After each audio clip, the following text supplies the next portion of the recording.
Hey Taylor, Hey Ryan, how's it going? good. How's it going with you? It's going good. I think the sun being out, a little bit warmer weather is kind of getting my spirits up. I think other people could agree.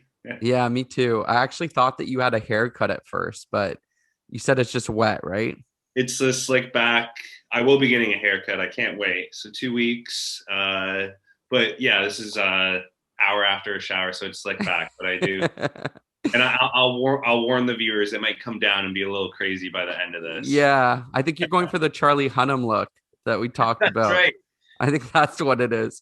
The slick back. I mean, I would need the gel for sure if I was gonna keep it because you'll see it will kind of come out a bit as it dries. But yeah, hey, why not? He's a good looking dude. Oh, for sure. Do you style your hair at all, like with wax or anything like that? I've gone through phases like that, but really when it gets longer, I find it like not really, it's kind of like a waste of products. It really takes a lot. If it was, it would just be not like a wax, but kind of like a paste that just kind of like you put in after the shower. But to answer it, like not really anymore, but I used to. And actually with shorter hair, I'll use like a wax to kind of keep it in a certain way because it's like shorter, easier to kind of handle. Yeah. And what about with like the beard? Do you do any products with your beard? I got some beard oil. Do you? Yeah, no, it's funny. It's you know how you get advertisements for things you talk about since they're all watching us all the time. As I started growing a beard the other like couple years ago, more frequently, I literally would get ads on Instagram about like beard oil. I'm like, how does it know? Like it just it's so weird. But yeah, beard oil, but as long as you keep it kind of short, it's not so necessary. When it gets longer, you want to kind of try and keep it like with the oil or else it'll get kind of dry and gross. But Well, you have little lighter hair, like blonde, and I saw a guy on mhm. TikTok recently that had lighter hair too, and so his beard was lighter, and he actually dyed it. Like he dyed it with like some kind of hair dye just to make it pop more. Have you ever done that? For a costume type party, I did dye it, but that was like the only time, not like for regular occasions. So, but I could see that, especially mine's like a almost I have almost like a little tint of redness because my dad Mm. was a ginger, so I kind of have a little bit. So it's a bit darker, but I know what you mean. Like the really blonde, it's almost like you have to dye it to be able to show it, or else it doesn't even look like it. It's like so unnoticeable. What costume was it? It was well, it was just kind of like I think I was I might mispronounce it, but like an oneologist. It's just like a wine taster, wine connoisseur. So I kind of had like Oh, this kind of like fancy wear and just like a I don't know why I even did it. It was just kind of like a part of it, but it was like a darker, maybe it was a little bit lighter at the time, but it really brought it out like in terms of darkness. It makes a big difference when it's darker. You can see it way better. I can see it now pretty Yeah, well. yeah. It's the red tin. It's not super blonde. So we have a interesting topic today. Ruby was going to join us, but she had to run to work. So it's you and I, Taylor, and we're going to learn a little bit more about meditation. And then at the end of the podcast, you're going to actually lead a meditation. And I've done meditation before. I haven't done it in a while, but I found that it's a great way to connect with yourself. It's a great way to calm down and just bring you back to earth when maybe your head or you're overthinking or you're anxious about something. There's so many uses to it. So I would love for you to share a little bit more about how you got into meditation and what its purpose is. Yeah, so I think meditation is great. And like you said, it's you might not do it for a while. It can be hard to be consistent with it. And I started meditating probably 8 years ago, 2013. It was more so within like, helping myself with like mental health stuff, like anxiety, depression. And the person I went to perform Reiki on me which is more of a, I've talked about before, but like a spiritual practice. And she also does like meditation classes as well, along with the Reiki. So she teaches that, and she introduced it to me when I would go in for like any kind of massages or Reiki sessions. I would practice meditative breathing while getting it done to me to kind of help even further relax, since those things already relax you. But when it was introduced to me, how she kind of introduced it to me is talking about, calming the mind, being present in the moment, because our mind goes off. Future, past, we kind of have very much racing thoughts. And how I like to look at it is when you're kind of being obsessive or you're in your mind, you have these race of thoughts, you're subjective. It's this like line of thinking that's going through your mind. And when you meditate, you almost want to go from a subjective to an objective. So you take that line of thoughts that you've been having and you kind of get away from it. And then you can view it almost with a different perspective. And yeah, it helps with just feeling more in control. If you've been feeling out of control lately, it helps with calming you down. And it's something that there's research into in terms of helping with things like anxiety, people with sleeping problems, and there's so many different forms. So I'm excited to kind of get into it, talk about it a bit today. It's definitely something I'm more passionate about.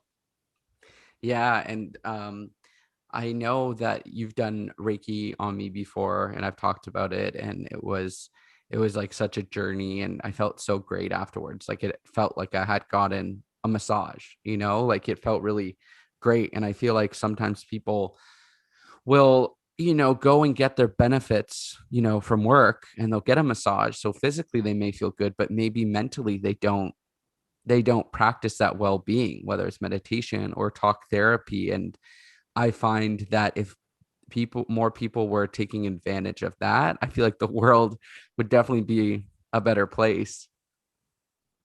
Yeah, and I agree with that. But even your own world, just as an individual, like your world will kind of be more calm. And it's definitely something that I think when you talk about meditation, the usual rhetoric is, oh, I can't do that. I can't sit still. I can't just be silent. But, meditation doesn't need to be that. There's guided meditations you can listen to. There's all these apps now.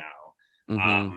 I don't specifically use an app because I've been doing it for longer, so I can't really talk on the ones. But I mean, there's so many like sleep apps, things for guided, and even focusing on your breathing. When you go for a walk, when you're gardening, when you're kind of doing something that you enjoy, even if you like cooking, if you like, cleaning your house, it makes you feel good. Simple things like that can be seen as forms of meditation. So it's not all about being silent, crossing your legs, putting your hands up like this, and the cliche. It doesn't need to be that. So I think when people kind of overcome the thought that you don't have to have a cliche type of meditation, they might be more willing to practice it a bit. Yeah. I love guided meditation. I went to this place pre-pandemic called Hoame, and it was downtown Toronto, and it was great because they had these different meditation rooms and people would guide them, and then you would kind of get to know your favorite, instructors or people that would lead the sessions. And some would talk more, some would talk less, some would use different sounds, some would use sage to add to the experience, and the lighting would add to the experience. And so I found that, like, I had friends, because, me and my coworkers would go at lunch for like a 30-minute session or a 60-minute session. And, it was really great. And, some people would like, more guidance. Some people would like way less guidance and they want to meditate on their own. They just want the space to do it. And I feel like it's a journey that you need to figure out on your own for what works with you. But you're right, there's so much technology out there, especially living in kind of a virtual world now, where even I've done like YouTube meditations where someone is just doing a meditation, I'm just listening or going to sleep, and just leaving it on while I fall asleep. And so I think that if even if today when you're doing your meditation, if things don't click, some people really click with it, maybe some people won't, but it doesn't mean meditation is right or wrong for you. I just think that some people like different styles, right?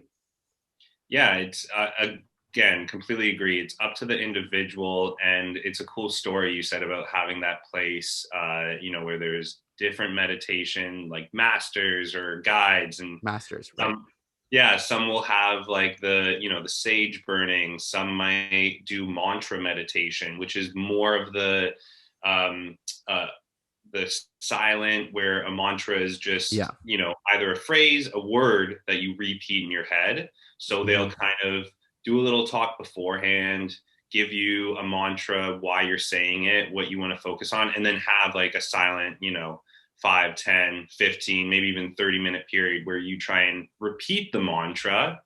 And then there's obviously the guided meditations. And have you heard of Yin Yoga?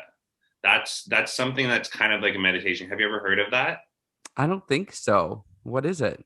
So again, if you're into like YouTube guides, I definitely recommend looking up a Yin Yoga guide. It's a type of yoga, but it's a yoga where you're completely sitting still.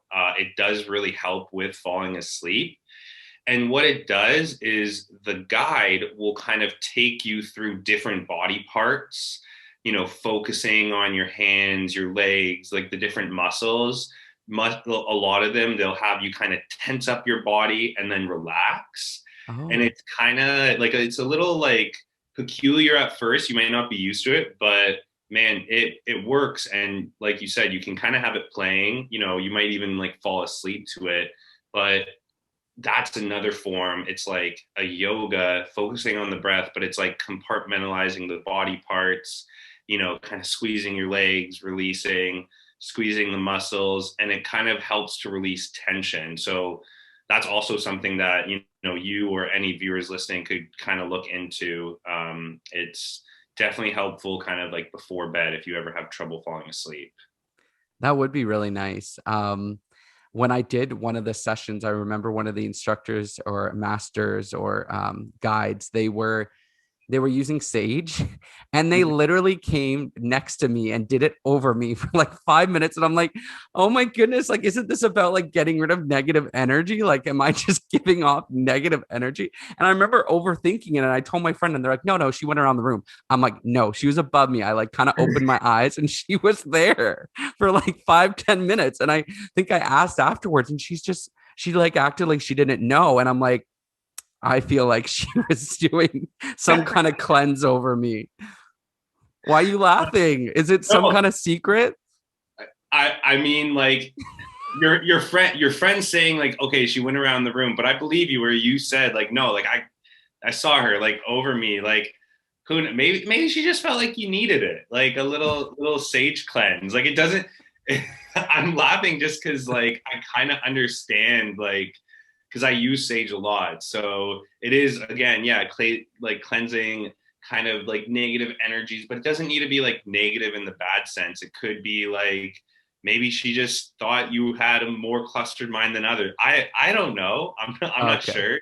I'm sure it was more like an intuitive thing. So that's even why she can't really answer it. It's just kind of like going with the flow. But maybe she Okay. did that for everyone. I don't know. I don't Maybe. think so. Not in this session. So, okay. So, but I shouldn't be worried. There's not some kind of No, energy. It was just maybe my mind was too clustered and she felt it.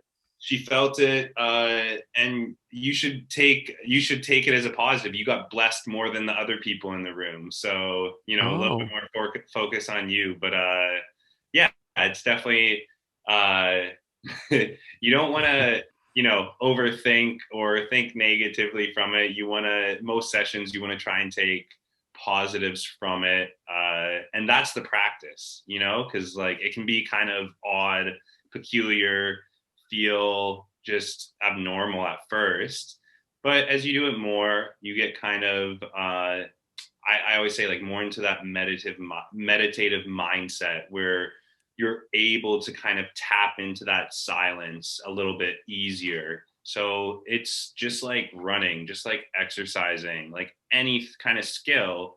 Meditation is really a practice.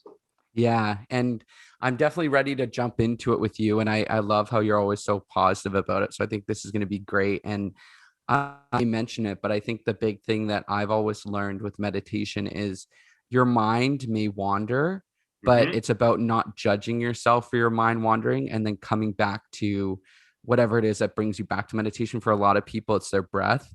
So, coming back to your breathing, and because that's always happening, and that can be really calming to just like feel your breath and breathe in and breathe out. And so just in case anyone listening decides to take part in the meditation, their mind starts wandering, right? It's not about judging yourself for that or being hard on yourself or thinking it doesn't work. It happens. Just come back to the breathing, I find helps. Couldn't really say it any better. That's perfect. It's very similar to what one of the meditation guides I listen to always says, kind of saying that we're human. We have tens of thousands of thoughts running through our mind every day. So when your mind does drift, which it will during the meditation, again, like you said, non judgmentally, come back to your breath. Focus on your breath, focus on, the guide, whatever they're saying, if it's a guided meditation, focus on the mantra, the word that you might be using, if that's what you're doing. So, yeah, it's all about that focus. And one thing I'll say before we start that I think is kind of, the therapeutic benefits is in our world today, it can be crazy and we can feel like we don't have a lot of control over things, right? Especially COVID. I mean, but in life in general, what meditation or even breathing exercises does is it gives us an opportunity to have control over at least one thing, right? Because we can It's true. control our breath. So, Yeah. you go through your day and you really don't have control over things and can't control others, even though you feel like you want to. This is a time, a period, 10, 15 minutes a day where you get that time to have that control and stuff. But yeah, it's all about non-judgmentalness. Again, the mindfulness, trying to stay focused on the breath and just going into it without expectations. And something I hear all the time is people like, I'm not meditating right. And that's impossible. It's impossible to not meditate right. Whatever you're doing is right. And it's just a part of the journey, a part of the process to be able to just practice it. And, you may listen, follow the meditation, and have your mind everywhere the whole time. But the fact that you took time to like sit down, listen in today, listen to a guide, like that is the practice. So just being non-judgmental and being like very caring for yourself and understanding. So that's really good. So yeah, I'm definitely I'm excited to get into this a bit. I'm ready. Okay, let's do it. Okay, so what I'm going to do first, I mean, we're going to close our eyes and I'm going to just kind of take us through how we're going to breathe before I get into the guide a bit. So, one of the main things with meditation is comfortable. So, you want to be comfortable in your spot, find a comfy spot wherever you may want. You can even lie down. And what we're going to do is we're going to breathe in through our nose and out through your mouth. So, as you breathe in through your nose, focus first on filling your stomach and then your chest and then your lungs. And as you breathe out through your mouth, breathe out in the opposite way, breathing out through your lungs first, your chest, and then your stomach.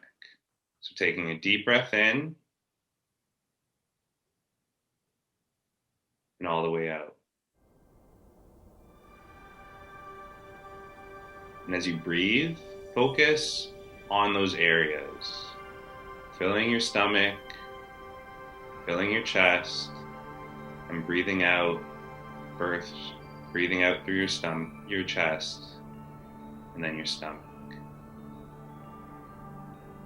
So for today's meditation, we're going to focus on our breath, but I'm going to do a guided meditation that I like. So sitting comfortably in our spot as we focus on our breath, we're going to do a little bit of imaging.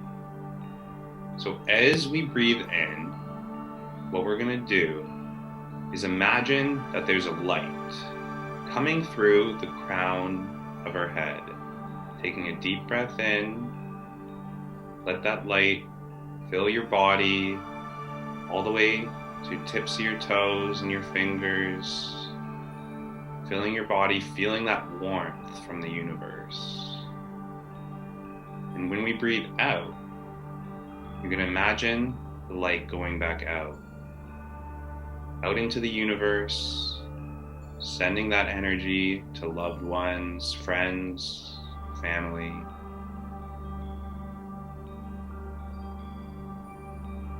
Focusing on your breath, effortlessly breathing in, bringing that light in, and effortlessly breathing out.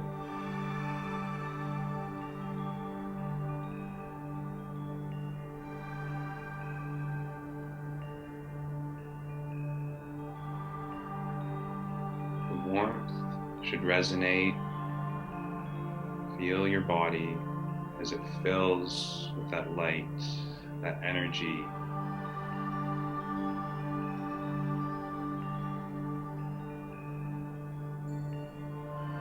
As we move through the day, we want to imagine that any kind of negative experiences, negative energies that we come upon, we can just spread that light back out it, shine on those negative energies, allowing us to move through it, move past it.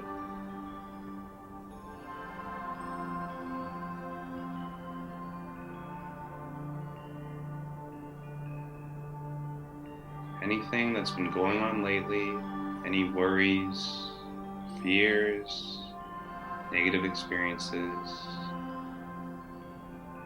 we want to put that behind us right now, focusing on the breath.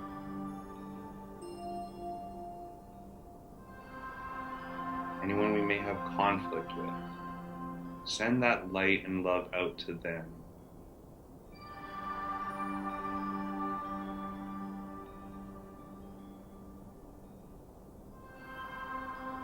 Feeling that warmth again, letting it fill our body. Breathing in through the nose, filling that stomach, chest, lungs. Breathing out through the mouth, the lungs, chest, stomach.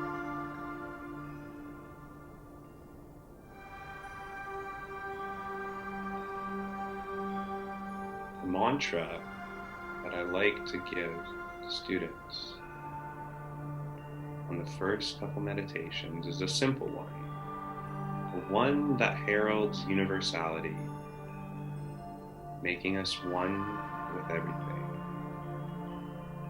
The mantra I ask students to repeat in their head is I am. I am. As you breathe in, imagining that light filling those compartments of your body, repeat the words, I am. I am one. I am love. I am complete.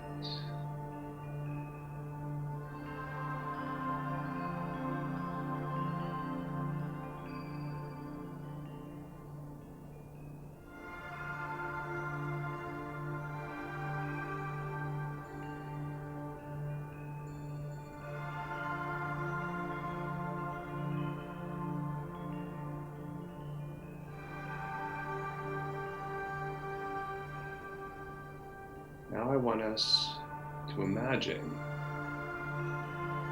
as if we kind of move out of our body. We're still seated where we are, we're lying down. But as you breathe, I want you to bring yourself above your body, looking down at you. You can see yourself sitting, lying there calmly as you breathe in through the nose and out through the mouth. And as you breathe in, I want you to go higher.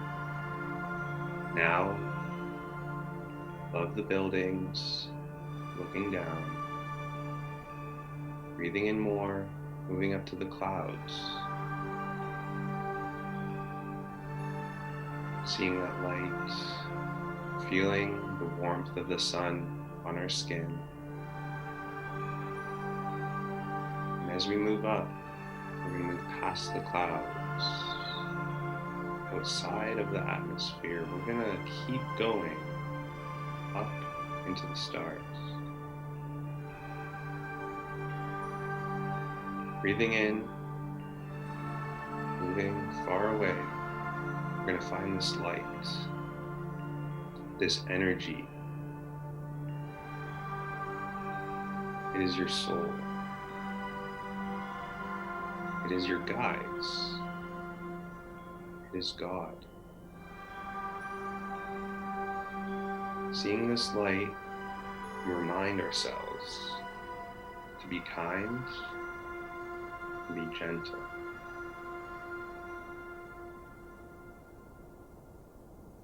As you breathe out, I want you to come back down from the stars, taking that energy and light with you.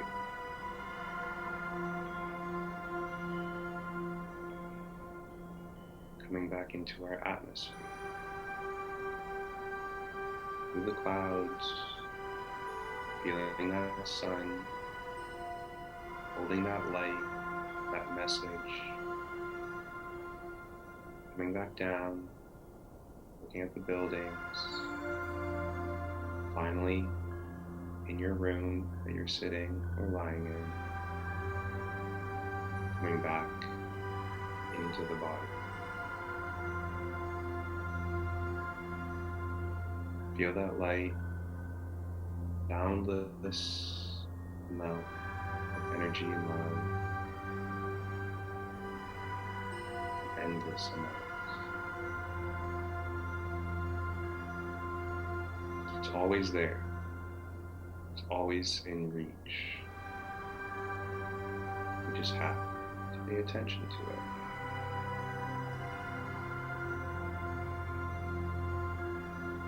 You may start to feel heaviness or lightness.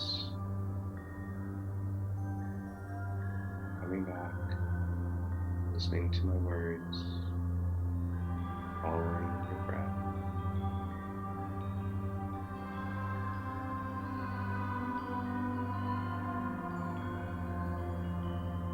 Breathing in through that nose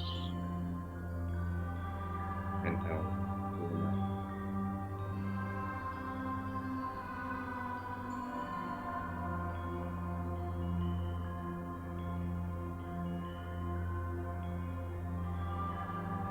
And repeating the mantra, I am.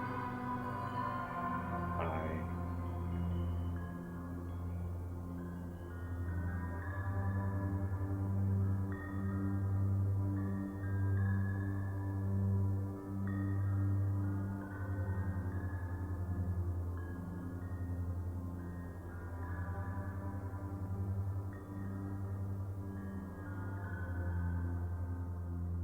To end today's meditation, we're going to take 3 more breaths. And as you take these breaths, bring yourself back into your body from wherever your mind may have been, rooting yourself where you are. As you take these breaths, I want you to imagine as if there's roots spreading out of your fingers, your toes. These roots are digging deep into the ground, deeper and deeper, helping root you wherever you are, right here, right now.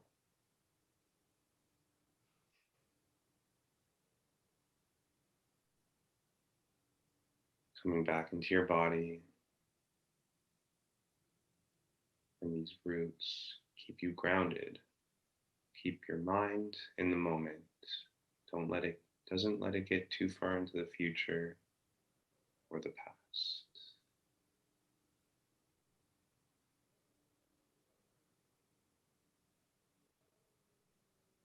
Opening your eyes gently, giving praise for those who joined us today.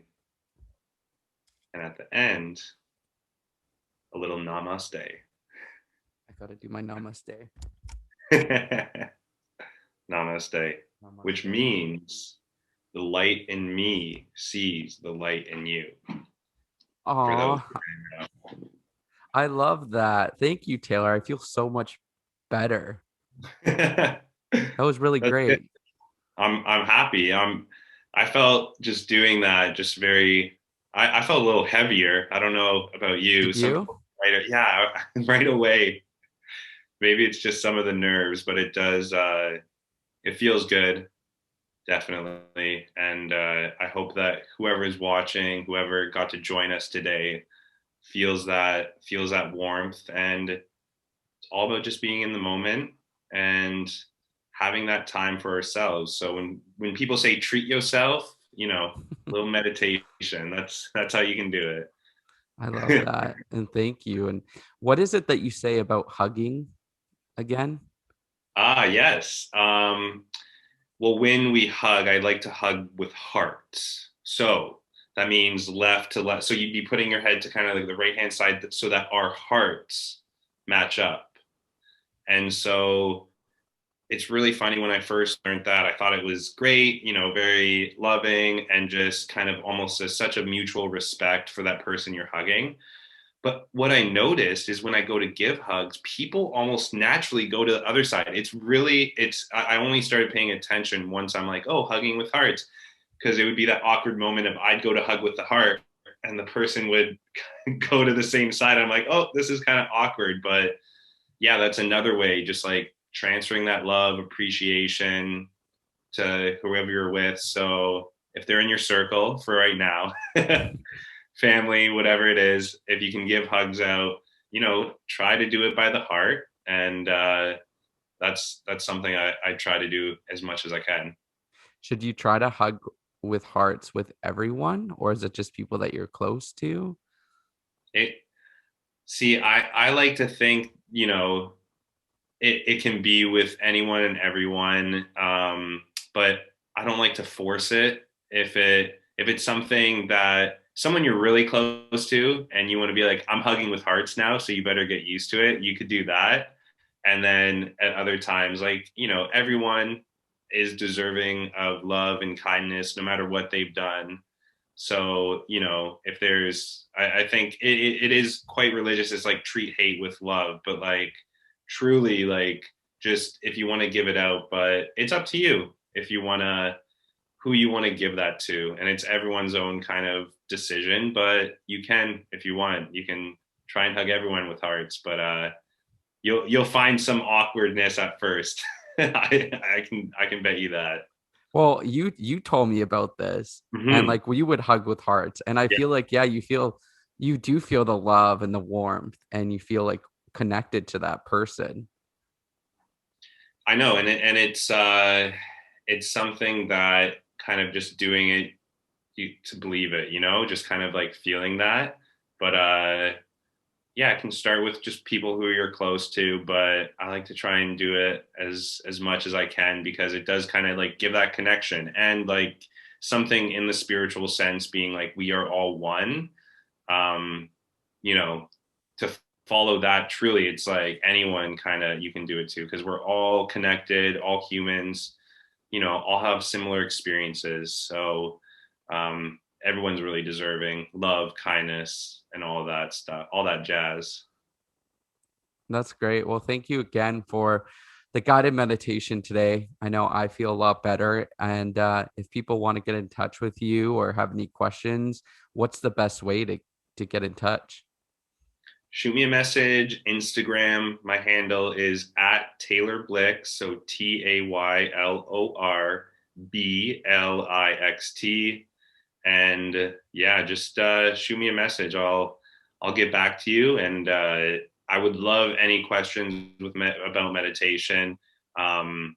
It's always hard to start, but I think once you kind of get over that threshold of non-judgment and not worrying about making a mistake, even though really no mistakes can be made with meditation, then it's just, getting on that journey. And consistency is good, but it's not necessary. When you can find the time, it'll be the right time. So that's kind of what I have to say for all that. Thanks again. I feel really great about it. And of course, if people want to follow the podcast at Is This Adulthood on Instagram, ITA_podcast on Twitter. And I appreciate it, Taylor. This felt really good. So thank you. I'm happy we could, take part in this today. And I'm happy for anyone else who is going to be joining in on, this little meditation session when they watch this podcast. So I encourage it and encourage looking for, what works for you, YouTube's, apps, whatever it is, but really trying to fit it in morning or night. It doesn't need to be any specific time. There are no rules, are no expectations, and that's the true essence of meditation for sure.